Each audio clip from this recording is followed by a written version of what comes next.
Esto es Destape TV Chiclayo, Dante Ramos al habla. Vamos a hablar con el general Wilson Barrantes, que fue jefe de la Dirección Nacional de Inteligencia. Vamos a hablar de geopolítica, un tema vedado, censurado, postergado, proscrito de todas las páginas de todos los periódicos del Perú. Bienvenido, Wilson. ¿Qué tal, Dante? Como siempre, un gusto saludarte y por tu intermedio a toda la audiencia del norte del Perú, Chiclayo, y a los que nos sigan por internet a la orden. Bien, tú eres un hombre con conocimientos de geopolítica que estudió en Brasil, conoce bien la realidad brasileña, y el día domingo hubo un ensayo, asonada, ejercicio, ficción o qué sé yo de toma de palacios gubernamentales en Brasilia. ¿Cómo has evaluado tú esta situación? ¿Por qué se dio? ¿Qué es lo que viene? Bueno, aquí hay que entender que estamos en medio de un proceso de definición geopolítica mundial. Ajá. Cuando viene desde el 24 de febrero del año 2021 se produce la toma de un sector del Donbass de Rusia, de la Federación Rusia sobre Ucrania, por las razones que fueran geopolíticas, porque siempre han sido rusas y bueno, y es un territorio que le da acceso al Mar Negro y además a través del Mar Negro en esa zona de importancia geopolítica, también vamos a decir la OTAN, el tratado que agrupa a todos los países europeos, a la mayoría de países europeos, comenzaron a tomar posición de algunos sectores y bajo la máscara de empresas, ahí habían laboratorios, cerca de 12 a 13 laboratorios de armas biológicas, y además había también depósito de comunicaciones para hacer interferencia, monitoreo de señales, en fin, toda una penetración de la OTAN en las fronteras de Rusia, y lo separaba el Mar Negro. Con esta penetración que hizo Rusia, con esta operación especial, así le llamó, operación militar especial, lo único que ha logrado es aislar el territorio, poner sellos delante del Mar Negro y evitar el acceso de Occidente en este caso a la región rusa, por un lado, y por otro lado también el control de la parte gasífera, de la parte energética, de la parte del petróleo, gas y además el alimento. O sea, esta invasión tuvo de fondo una parte territorial de reivindicacionista del territorio ruso y una parte económica, y eso se conoce como guerra híbrida, porque no es propiamente una declaratoria de guerra, simplemente es una mezcla de todas las acciones que se conocen, las guerras convencionales, pero que el tema de fondo es la guerra económica, que aparentemente pareciera que OTAN había dado pasos importantes, pero todo lo contrario, ha fortalecido el rublo, la negociación ahora se hace en oro, y la venta del gas y el petróleo, la Federación Rusa cobra a los países que le venden oro, y está fortaleciendo dos cosas, su moneda por un lado y su reserva en oro, y eso va en detrimento del petrodólar que se acuñó desde la década del 80 por Estados Unidos, y hoy en día tenemos pues que en el mediano plazo le afecta a Estados Unidos. El mayor perdedor de esto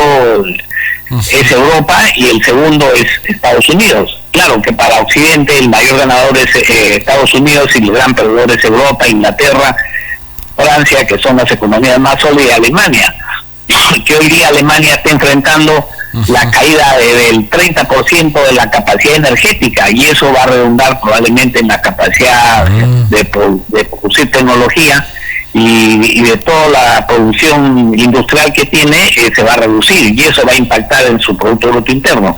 Indudablemente que la caída del Producto Bruto Interno de Ucrania, que se entiende debe haber caído entre el 50 al 60%, y eso en detrimento de lo que Rusia habría caído del 6%, y los países europeos, Estados Unidos y el mundo entero ha caído sobre la base de 10 puntos. Entonces esta guerra tiene su correlato, porque se definieron posiciones, y dentro de las posiciones los BRICS, o sea, Brasil, Rusia, India, Sudáfrica, China, han tomado una posición de apoyo y respaldo a la Federación Rusa, y ahora ese BRICS, esa comunidad económica se ha ampliado, está ingresando Irán, ya ingresó Arabia Saudita, que es el golpe más fuerte que le da Arabia Saudita a Occidente, porque era pues un aliado incondicional de Estados Unidos. Caramba. Entonces, y el que ha pedido su ingreso tanto Venezuela como Argentina,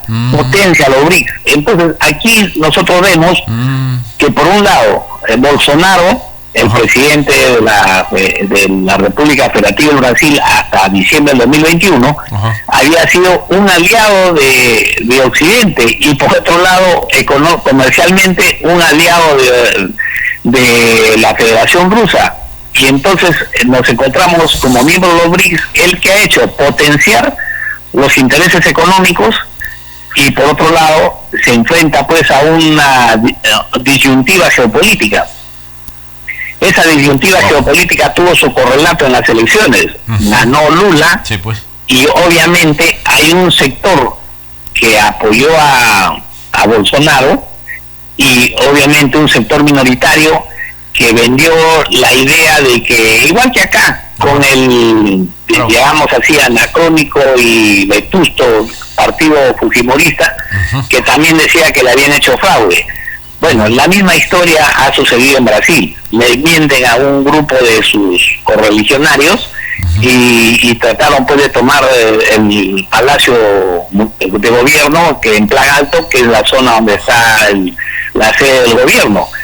Y lamentablemente este episodio ha sido, lamentablemente ha sido, digamos, un golpe geopolítico para Occidente, porque lo que ha pasado ahí es que han querido hacer un giro nuevamente hacia Estados Unidos y la Unión Europea, pero lamentablemente digo, porque aquí le ha salido el fracaso frente a la caída pues que va a tener en este momento, digamos, el gran dilema, la guerra interna que se va a producir en la Federación Brasilera, ¿no?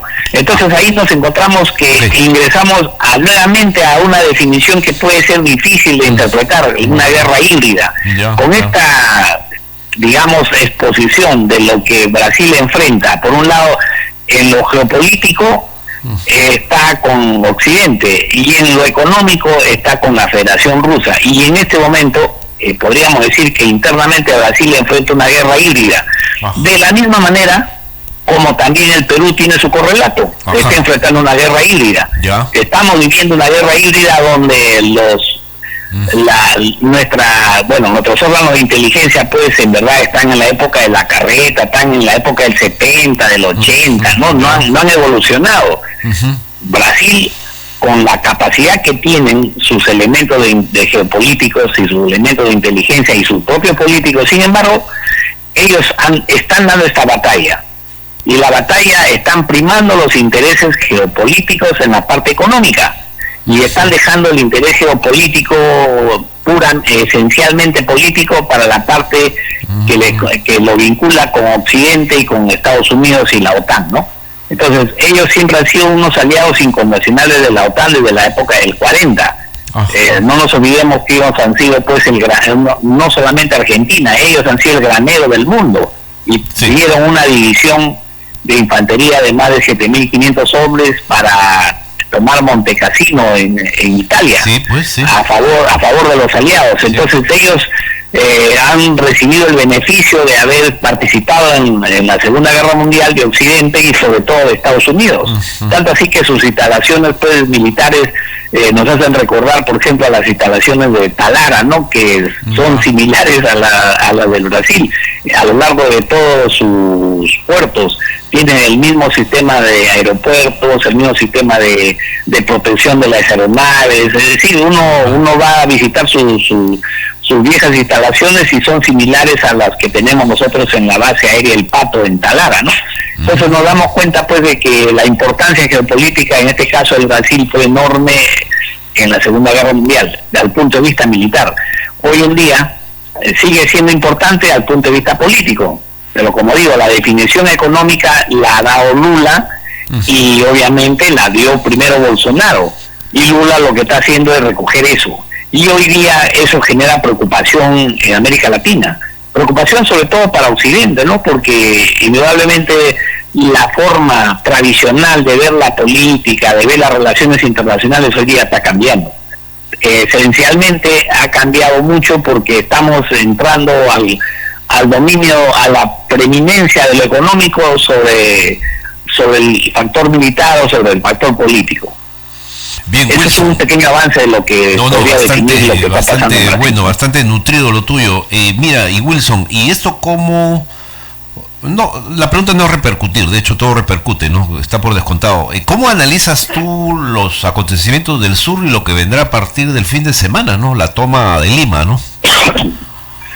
Mira, acá hay una tesis chilena que nace de la época de Pinochet. Ajá. Pinochet había calculado que al 2030 Santiago y el norte de Chile se quedaba sin agua.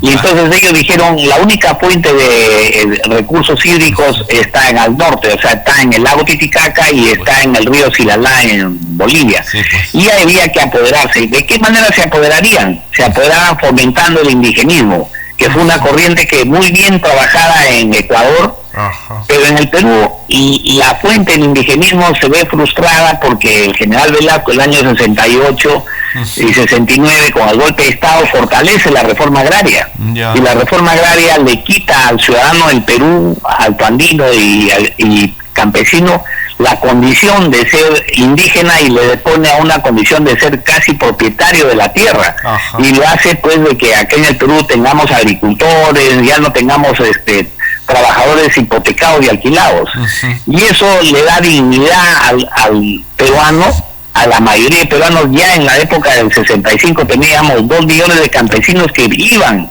a lanzarse a la toma de la tierra, con una consecuencia devastadora para la plutocracia de ese entonces, ¿no? Entonces Velasco se da cuenta de este problema y resuelve la reforma agraria y además toma en propiedad las empresas extranjeras, recupera el espacio territorial, aéreo, industrial. Entonces le quita la condición de Estado semicolonial, semifeudal y de Estado mercantilista a Sendero Luminoso, y él fue el primero que derrota a Sendero. Y tomo este caso porque es importante que esto fue la derrota que le da Velasco a la tesis chilena de apoderarse del norte de una manera como lo ha venido haciendo, dándole doble nacionalidad al puneño, al taneño, al boliviano, para que en algún momento ellos lancen la creación del Estado Aymara. Ajá. Para después más adelante hacerlo un Estado asociado a Chile. Cuando pasó el problema en el oriente, ellos también postularon la tesis de que se declare independiente, que en la época de la presidenta Áñez y Anina Áñez dijeron que se cree el Estado del Oriente como un Estado asociado al Chile. ¿No? O sea, ahí ha trabajado duro la inteligencia chilena. Y tanto ha trabajado que tiene sus socios, y los socios, ¿quiénes son? La sociedad chilena militar trabaja muy vinculada a la sociedad militar de Marina. Es así que Marina tiene el busto del almirante Prat acá en su escuela naval.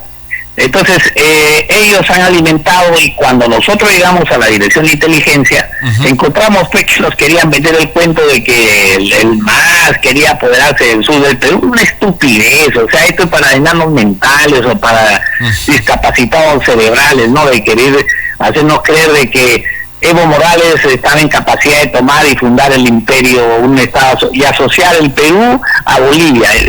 Me parece una estupidez, ¿no? Pero tal vez así que esa tesis de arranque nosotros hicimos conocer que no tenía ningún sentido, que había proyección internacional en los problemas internos del Perú. Tal vez así que, por ejemplo, en el Consejo de Inteligencia Nacional que convoqué, inmediatamente me hice cargo del puesto, el representante de inteligencia canciller nos dijo que no había ninguna digamos información disponible a la fecha que convocamos, que diga que había pues presencia internacional en la problemática del Perú. Y que hay que definir claramente que la problemática del Perú es netamente política, que refleja dos cosas que me parecen fundamentales. El hartazgo de la sociedad peruana, sobre todo en sectores D, E y F, y todos los sectores debajo del sector C, de la clase económica y peruana, del poder económico peruano, y además del centralismo económico y político peruano, que ha abandonado. Y sobre todo el tema, ellos cómo leen lo que los medios de comunicación han vendido desde junio del año 2021 a la fecha de la salida del presidente Castillo, del expresidente Castillo. Lo que han vendido es la idea de que ese hombre era un inútil, de que era un marginal, de que no sabía hacer decisiones y no sé cuánto, y lo criminalizaron de tal suerte que lo vendieron como organización criminal. Y había una sonada muy grande. Primero que apostaron por la renuncia, no pasó, después la vacancia tampoco pasaba, después retirarlo del cargo, tampoco pudo. Entonces la única manera posible de que sea alejado del gobierno Pedro Castillo era que viole el artículo 117 de la Constitución. O sea, claramente dice que si no convoca elecciones, si cierra el Congreso y ahí comete delito de traición a la patria, ahí sí puede ser, el presidente puede ser sacado de la presidencia de la República. Entonces, yo sí creo y tengo el derecho de presumir de que acá ha habido un plan conspirativo para sacarlo bajo la violación del artículo 117, y ahí estuvo implicado, para mí, con todo el derecho que tengo a presumir, que el ministro de Defensa ejecutó esa tarea, lo engaña al hombre que era un ignorante en materia de seguridad y defensa, y lo hace creer de que la Fuerza Armada estaba con él y que iba a cerrar el Congreso, porque si no cerraba el Congreso lo metían preso, etcétera, etcétera, toda pura mentira, y comete el error, el delito que nosotros hemos visto. Pero es un delito inducido, porque con la experiencia que tenemos los manejadores del tema inteligencia estratégica, sabemos de que si no hay control del poder a través del control de la Fuerza Armada, que no lo tenía, y simplemente había que escuchar los pronunciamientos que habían dado los comandantes generales del Ejército, los comandantes generales el jefe del Comando Conjunto, Marina, Fuerza Aérea, en diferentes eventos patrióticos siempre hablaban de que estaban en contra del terrorismo, en contra del comunismo, en contra del gobierno comunista, y que la única forma es la Constitución, y se autotitulaban como garante de la Constitución, cosa que la Constitución política del Estado no le da ninguna atribución a los miembros de la Fuerza Armada más que velar por el orden externo, y el orden interno la intangibilidad del territorio de la República. No dice más.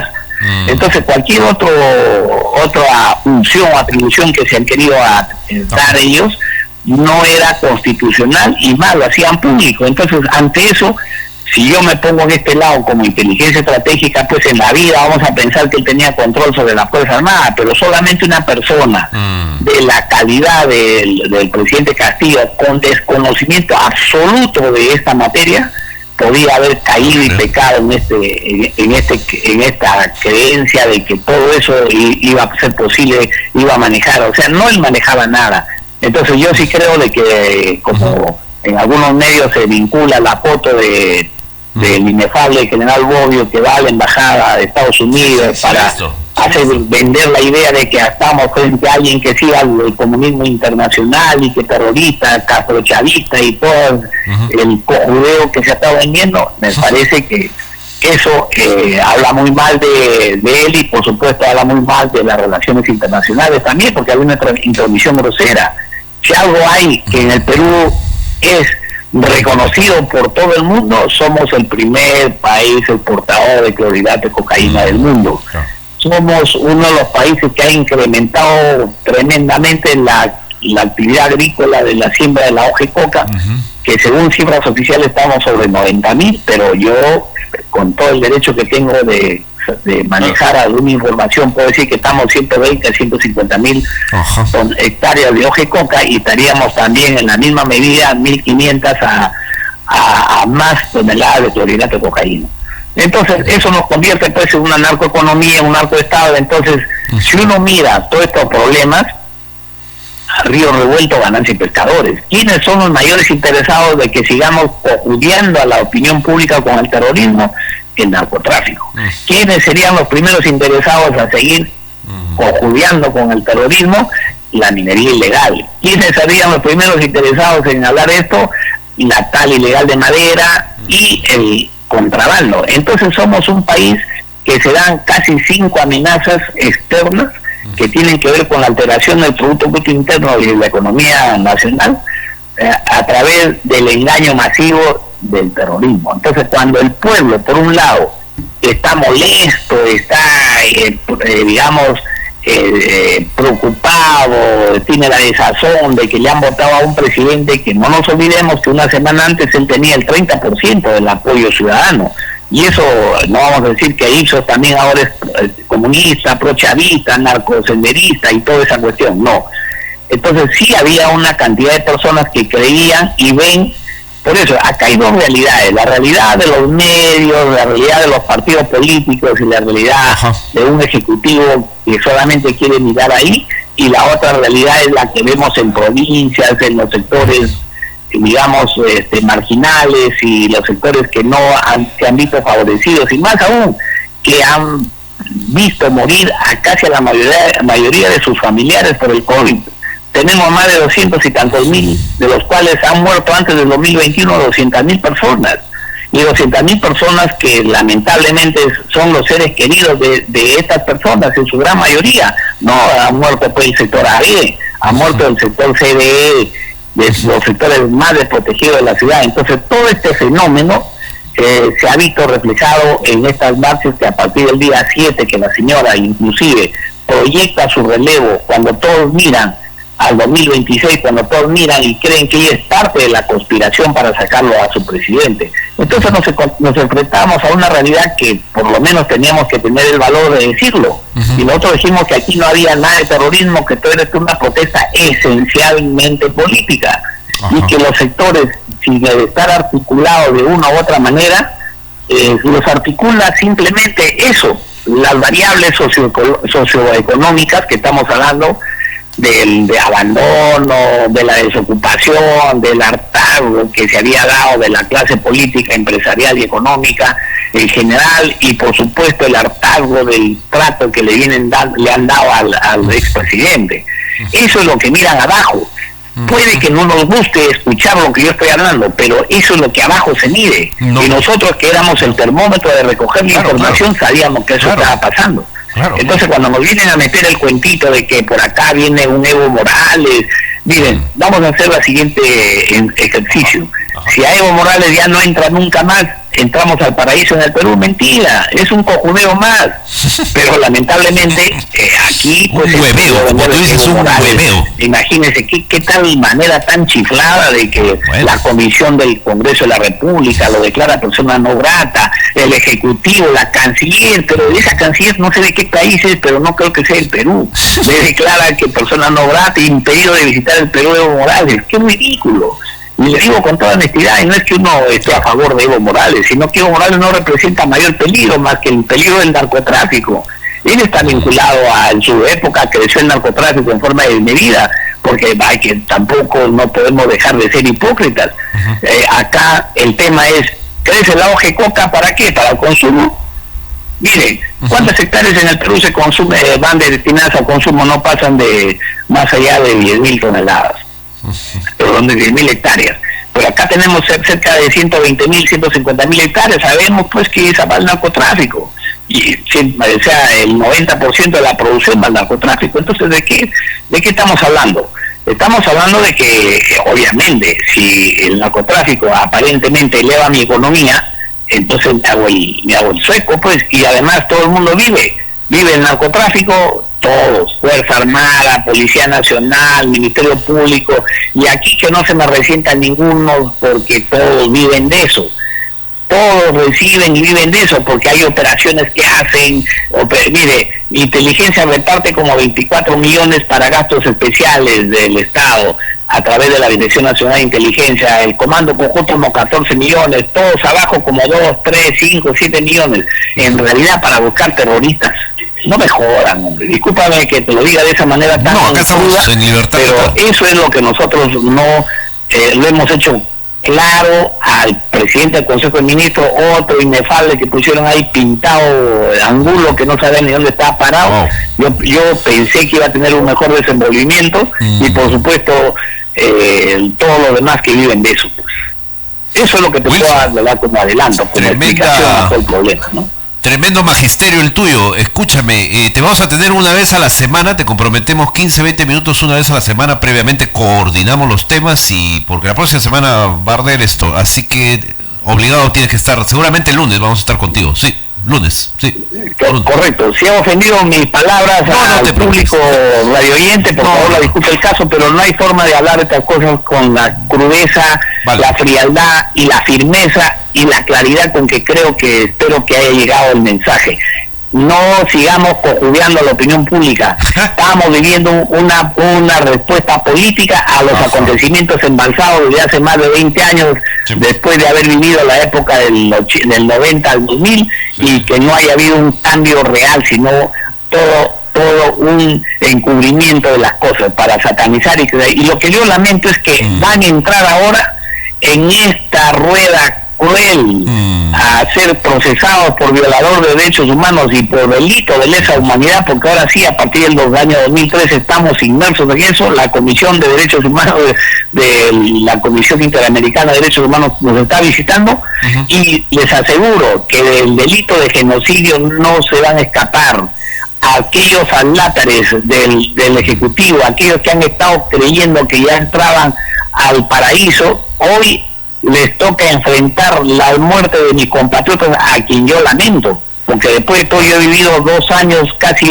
12 años de mi carrera en el sur del Perú, en Moquegua, Puno, Arequipa, Tacna, y no considero que apropiada la respuesta que hemos dado, porque ¿saben qué, señores? Si por último había que privilegiar entre asegurar el objetivo crítico, que era el aeropuerto, había que abandonarlo para que lo tomen pues a última hora, pero no moría nadie. En Brasil no ha muerto nadie. En Francia creo que ha habido 1, 2 o 3 muertos, pero ha sido mucho peor que lo de Brasil y peor que lo del Perú. Así que tenemos que entender que ahora estamos enfrentando una guerra híbrida en el campo interno, en donde las amenazas hay que verlas con la agudeza de un estratega para subirnos a la parte más alta y mirar bien lo que está pasando y mezclar los ingredientes para no cometer errores que tengan que ver con la vida o con la muerte de las personas. Gracias, Wilson, te tenemos el lunes 11 de la mañana, prepárate, un abrazo grande.